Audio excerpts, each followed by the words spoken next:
Most people think emotions are random, but the truth is, every emotional reaction follows a pattern.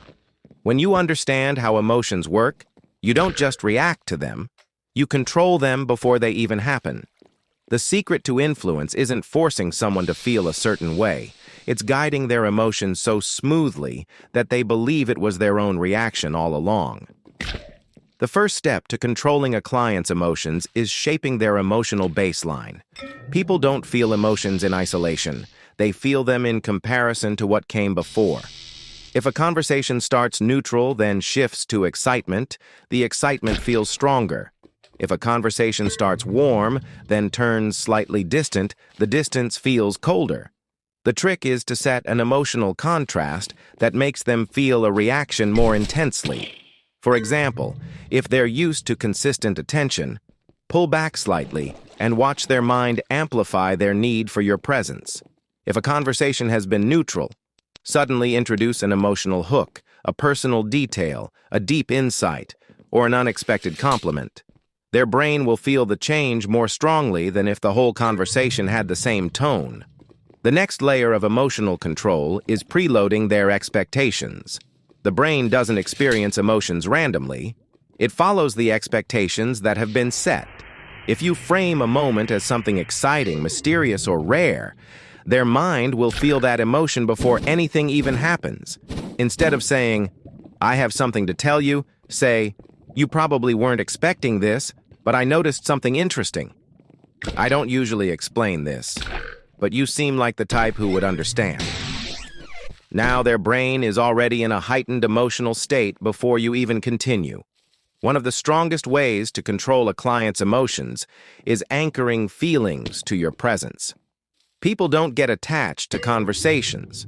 They get attached to how they feel when talking to you. The trick is to condition them to associate certain emotions with you so that their mind automatically seeks you out when they want to feel that way again. For example, if you make them laugh when they're bored, their brain starts linking you with fun. If you make them feel understood when they're stressed, their mind starts craving your presence for comfort. If you introduce a bit of mystery when things feel routine, their brain starts looking to you for excitement. Once these emotional patterns are formed, they don't just want to talk to you, they need to because their brain has learned that you are the solution to their emotional needs. Another advanced emotional control technique is guiding their emotions with subtle contrasts. The human brain feels emotions strongest when there's a shift, from calm to excitement, from comfort to curiosity, from distance to warmth.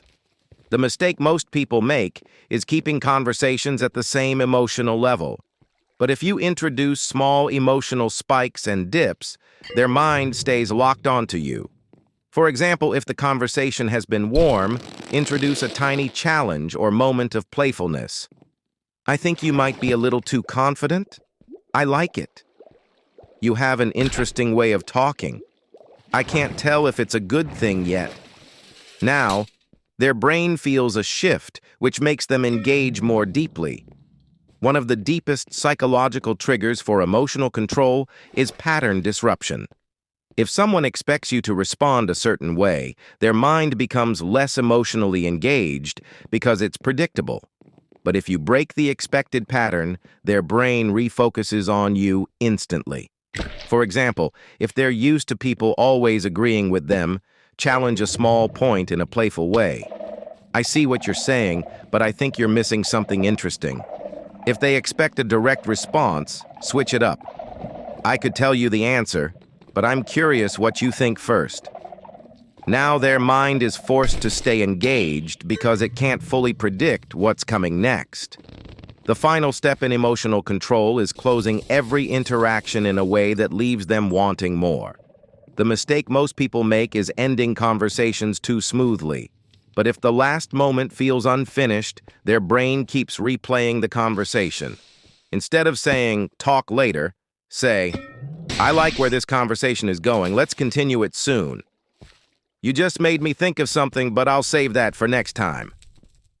Now, their mind leaves the conversation still searching for resolution, which keeps you in their thoughts. Once these emotional control techniques are in place, a client won't just enjoy talking to you, they will feel emotionally drawn to you. They won't just respond, they will wait for your messages. And once their brain associates their emotions with your presence, they will stay attached without even knowing why. If you want to learn advanced emotional control, subconscious influence, and long-term attachment techniques, I break everything down inside my private group. You'll get exclusive insights into hidden persuasion tactics, psychological triggers, and deep influence strategies that can't be found anywhere else. If you're serious about mastering this, the link is in the description.